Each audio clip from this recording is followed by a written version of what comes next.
Oke teman-teman sekalian, di video kali ini saya ingin berbagi tips ya, kapan saya harus jual saham. Mungkin bisa dikatakan kapan saya harus cut loss. Karena di bulan November kemarin saya menemukan banyak sekali portofolio merah ya, dan biasanya pertanyaannya seperti ini. Kira-kira apakah ini di cut loss atau di hold dan sebagainya ya. Nah, maka di sini saya akan memberikan tips bagaimana saya melakukan cut loss. Pada umumnya bagaimana saya menjual saham. Nah, sebelum saya membagikan tips tersebut, saya akan membacakan pendapat dari kawan-kawan semua tentang bagaimana kawan-kawan di sini melakukan cut loss ya, karena ini adalah kita punya channel Telegram ya, channel di investor namanya, linknya ada dalam description box ya. Silakan teman-teman untuk ikut bergabung, ikut join di channel tersebut karena kadang di situ saya share tulisan-tulisan yang tidak bisa saya videokan ya. Dan kali ini saya akan membagikan atau membacakan nih bagaimana sih teman-teman melakukan cut loss sebelum saya memberikan tipsnya ya. Nah, ini postingan sekitar tanggal 22 November kemarin yang dimana saya minta pendapat dari teman-teman. Share dong pendapat kalian, kira-kira di saat seperti apa kalian melakukan cut loss ya. Di sini banyak sekali yang memberikan komentar. Misalkan di sini ada Ibu Miftah ya, Ibu atau Pak ya, Pak Miftah mungkin ya. Di saat panik wah jadi panik langsung cut loss gitu ya. Nggak sesuai target. Target apa nih? Apakah target kinerja atau target harga saham mungkin ya. Di saat ada portfolio lain yang ada memberikan keuntungan. Mungkin yang dimaksud di saat ada saham lain kali ya. Ada saham lain yang memberikan keuntungan lebih atau ada saham lain yang berpotensi lebih bagus ya, itu oke juga. Kemudian di saat bandar sudah tidak ada kepentingan. Wow ya, mantap sekali ya mengamati bandar ya. Kok bisa ya tahu kira-kira bandarnya ada kepentingan atau enggak ya? Mungkin bisa teman-teman yang bisa mengikuti bandar, apakah bandar punya kepentingan atau tidak, bisa share ya di dalam kolom komentar gimana itu caranya ini ya. Kemudian bertahap saat ada kenaikan. Ketika ada kenaikan justru cut loss. Harusnya take profit ya harusnya ya. Oke, kemudian saat terjadi kecurangan di manajemen. Wow, ini mengenai GCG ya. Oke. Kemudian cut loss dilakukan karena saham yang lain masih profit, jadi untuk pindah emiten saja. Oh, mungkin dalam artian punya dua saham, yang satu naik, yang satu turun, mending yang turun ini di cut loss saja untuk nambahin atau tambah muatan di saham yang lagi trennya bagus. Mungkin itu kali ya yang dimaksud ya. Oke juga. Kemudian di saat kinerja turun terjadi perubahan fundamental. Ya, kemudian pasang auto order CL sesuai analisa, cut loss nggak pakai hati min. Wah, ini juga mantap nih ya. Jadi memang betul cut loss itu jangan pakai hati. Ya, kadang-kadang kita mau cut loss tapi aduh kok kayaknya sayang banget gitu ya, udah 2 bulan nge-hold atau 3 bulan nge-hold, atau mungkin kita senang dengan produknya, kita pakai produknya sehari-hari tapi kok harus di cut loss gitu ya. Ini betul ya. Jadi kalau cut loss memang harusnya nggak pakai hati ya. JPFA 5.000. Amin, sekarang berapa? 1.200 ya, kita aminkan saja, semoga kejadian. Kemudian cut loss itu kalau salah planning, LK berubah drastis, ada proses hukum di emiten, atau ada emiten baru yang lebih mantap mau dibeli, tapi RDN-nya habis. Wah, ini beberapa tips ya, jadi bisa karena salah planning, LK berubah drastis, ada faktor GCG, atau ada saham lain yang lebih berpotensi, kira-kira seperti itu. Oke juga ini. Kemudian saat merah dalam dan pusing, ya jadi lebih ke psikologis nih. Jadi kalau udah pusing, udah cut loss aja deh gitu ya. Kemudian saat ke bawah harga support yang sudah ditentukan sebelumnya. Kalau ternyata naik lagi melewati harga support, beli lagi. Oke, jadi ada target harga support dia jual dan ternyata harganya mantul, dia beli lagi. Ya oke juga sih itu. Di saat minus lebih dari 35%, aku biasanya minus 10% malah beli lagi ya, apalagi kalau saham unggulan. Wow, mantap juga ini ya. LK tiap quarter turun terus-terusan dan dihajar sentimen negatif, langsung saya buy. Ya, oke juga ini, betul juga. Kemudian tergantung sahamnya, kalau gorengan ya cut loss, kalau fundamental bagus tinggal panjangin aja time horizon ya. Pengalaman mengambil INKP di 9.000 sempat dibawa turun ke 7.000, ditunggu-tunggu akhirnya ke 10.000 juga, di situ baru saya jual. Ya oke, menarik juga nih. Loss 10% cut loss, mantap nih, disiplin cut loss ya. Roti CL nih sedih. Wah, ada apa dengan roti nih Pak? Saat nggak sesuai target dan mulai distribusi. Oke, kemudian kalau sudah bikin stres, kalau masih hold dan merasa tidak ada harapan lagi. Ya, faktor psikologis juga. Ini kan merah karena ditarik brand doang. Oke, di saat butuh uang, ya memang betul ya. Kalau saat kita butuh uang, mau nggak mau kita harus cut loss nih gitu. Nah, maka sangat disarankan ketika kita masuk saham pakai yang uang dingin ya. Jadi sangat bahaya sekali kalau kita masuk di saham pakai uang panas ya. Tapi memang betul nih saat butuh uang ya mau nggak mau harus cut loss gitu ya. Sobat investor ya, apa ada stres dengan lihat portonya gitu ya. Kering ya, tentunya skenario atau story berubah, ada emiten lain yang punya prospek lebih baik. Wah, menarik nih. Sekarang udah jarang sih cut loss, tapi alhamdulillah sering. Wah, mantap Pak Iqbal ya. Kalau ditanya cut loss pas nggak sesuai harapan saja cut loss, terutama kondisi makroekonomi dan kinerja perusahaan buruk semua. Wah, oke, mantap nih. Trading CL pindah ke yang lain, swing belum CL. Oke, Pak Felix Nasir ya. Oke. Oh iya, terakhir CL pas iseng jadi IPO hunter sih, karena harus segera ambil keputusan saat market pada jual. Oke. Ya, jadi IPO hunter langsung cut loss ya ketika setelah IPO naik, habis itu turun gitu ya. Saat mau lari dari Indonesia, wow, iya. Saat mau kabur ya. Yang mau trading aman dan minim resiko bisa PC ya. Wah, ini promosi nih. Di saat ada saham yang lebih menarik, oke. Di saat ada saham IPO yang dimention terus malah turun dalam kayak Airgas sih. Ya, siapa yang mention Airgas nih Pak? Oke, loss 15%, cut loss, oke. Kemudian pertanyaan menarik, saya sudah bertahun-tahun invest di saham dan nggak punya waktu sehingga di masa lalu sudah mengambil keputusan untuk saat ini karena sudah jadi investor untuk cut loss. Oke, terima kasih Pak Darsonotan ya. Beliau Pak Darsonotan ini beliau mengikuti program di Investor Portfolio ya. Bisa ikuti juga teman-teman di dalam di Investor Portfolio. Oke, jadi memang banyak sekali cara melakukan cut loss ya, dan sudut pandangnya juga macam-macam. Nah, mungkin di sini saya akan share tips dari saya sendiri, apa yang saya lakukan, bagaimana saya melakukan cut loss. Pada dasarnya adalah bagaimana saya melakukan penjualan saham.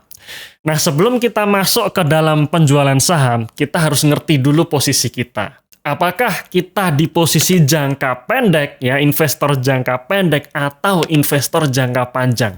Harus tahu itu dulu. Kita harus positioning itu dulu, ya. Karena yang namanya jangka pendek dan jangka panjang itu adalah dua hal yang sangat-sangat berbeda. Sama-sama saham BBRI, tapi kalau yang satu jangka pendek, yang satu jangka panjang, itu cara eksekusinya berbeda. Nah, sekarang saya bicara mengenai jangka panjang, dan saya sarankan teman-teman di investor untuk masuk ke ranah jangka panjang ya. Kenapa? Karena kalau saya melihat profil dari teman-teman di investor ini adalah rata-rata teman-teman yang bukan pengangguran kan ya, dalam artian kesehariannya punya kesibukan, entah ngantor dari pagi sampai sore, entah punya bisnis yang nggak bisa ditinggal, nggak punya waktu buat update market, nggak punya waktu untuk mengikuti berita ekonomi. Kalau kita nggak punya itu semua, nggak ada privilege itu semua, sudahlah ya, kita masuk di ranah jangka panjang saja. Nah, kalau kita bicara mengenai jangka panjang, maka kita harus ngerti dulu acuan. Ya, acuan kita adalah di fundamental dan valuasinya, yaitu kita bicara mengenai jangka panjang. Jadi tidak match ya, atau akan salah ketika kita bicara mengenai investasi jangka panjang, tetapi acuan kita foreign flow. Itu jelas salah menurut saya. Kita bicara mengenai jangka panjang, tapi acuan kita bandar, distribusi, atau akumulasi. Menurut saya itu juga jelas salah. Kita bicara mengenai jangka panjang, tapi kita bicara mengenai support resisten. Ya, menurut saya itu juga kurang tepat. Ya, dan kita bicara mengenai jangka panjang, tentunya durasinya adalah di atas 1 tahun. Maka ketika kita bicara mengenai harga saham, ya, saham yang kita hold untuk jangka waktu di atas 1 tahun, maka acuan kita sebenarnya adalah di fundamental dan valuasi perusahaan.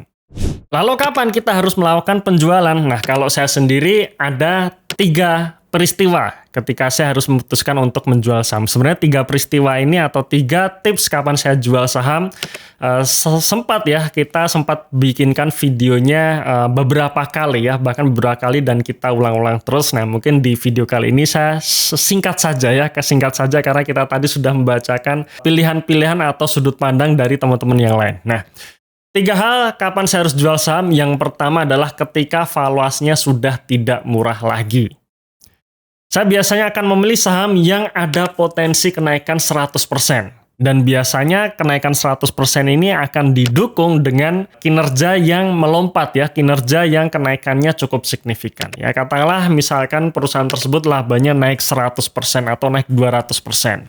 Dan harga sahamnya belum naik. Secara valuasi juga masih murah ya, secara historinya juga bahkan valuasi saat ini valuasi terendah sepanjang historinya. Nah, menurut saya itu menarik sekali.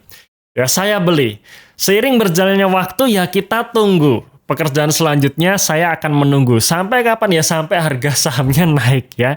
Sampai harga sahamnya naik. Jadi ketika fundamental perusahaan itu tidak berubah, kinerjanya masih growth, ya, mau sahamnya naik, mau harga sahamnya turun ya, mau ada foreign flow, mau bandar akumulasi distribusi, ya saya biarin aja itu. Sampai pada akhirnya market sadar bahwa itu sahamnya bagus, kinerjanya naik dan sebagainya, membuat harga sahamnya naik. Nah, setelah harga sahamnya naik, setelah beberapa waktu tentunya ya, tidak terjadi dalam sebulan 2 bulan, tapi mungkin bisa di atas 1 tahun. Nah, maka di situ saya akan review kembali.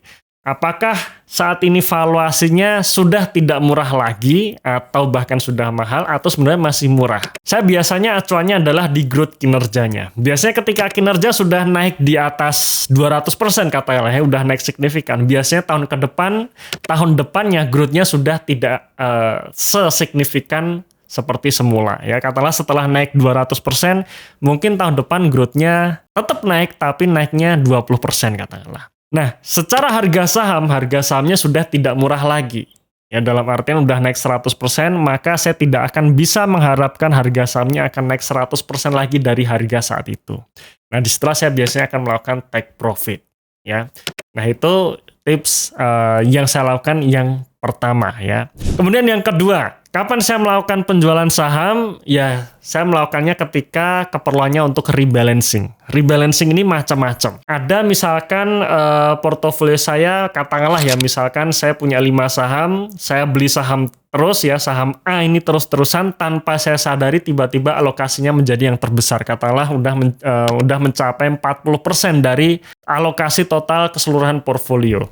Maka dari situ saya akan melakukan rebalancing, saya jual sebagian. Ya, entah posisinya mungkin dalam keadaan minus ataupun positif, ya saya pilih tetap rebalancing. Saya jual sebagian untuk saya tambahkan di saham-saham yang alokasinya masih kecil tapi ada potensi bagus. Nah, itu salah satu rebalancing. Atau juga seperti yang teman-teman bicarakan tadi, misalkan menemukan saham lain yang punya potensi lebih bagus ya. Jadi nggak ada salahnya kita jual saham A dalam kondisi apapun, entah itu profit ataupun itu dalam minus, langsung kita belikan saham B. Nah, kenapa dalam hal rebalancing ini saya tidak akan melihat apakah posisinya positif atau negatif? Karena ketika kita melakukan rebalancing itu langsung switching ya, jadi tidak disimpan cash-nya. Itu sebenarnya secara valuasi masih tetap. Ya, secara valuasi keseluruhan itu masih tetap. Jadi tidak mempengaruhi kinerja portofolio secara keseluruhan. Ya, karena kinerja portofolio kan ditentukan dari naik turunnya valuasi. Valuasi itu adalah hasil akhir ya, hasil akhir entah itu floating profit atau floating loss. Nah, itu yang kedua mengenai rebalancing.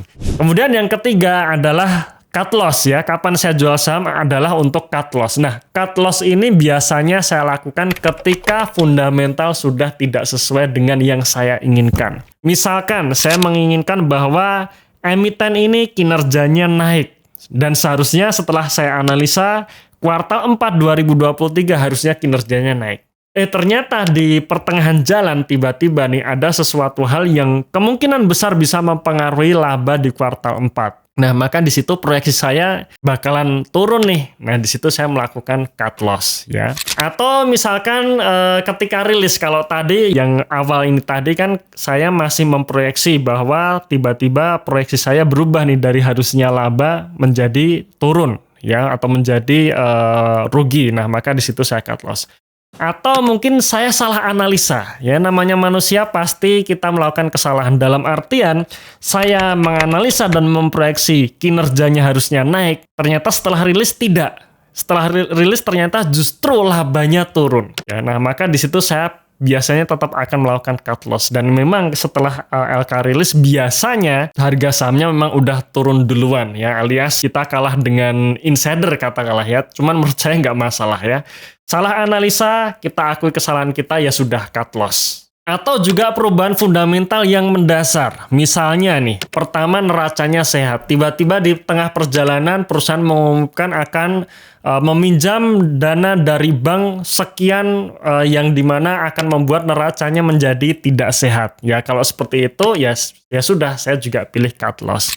Atau yang terakhir yang bulan ini saya akhirnya cut loss ya, karena saham saya ternyata PSP-nya melakukan repo. Ya, dan itu membuat saya juga nggak nyaman menghold saham-saham repo yang direpokan ya, saham-saham yang direpokan oleh PSP-nya, apalagi PSP-nya itu merepokan keseluruhan kepemilikannya ya, dan itu membuat saya tidak nyaman. Ya, saya akhirnya juga cut loss ya. Bulan ini saya ada cut loss satu saham 11% gara-gara sahamnya direpokan oleh PSP-nya.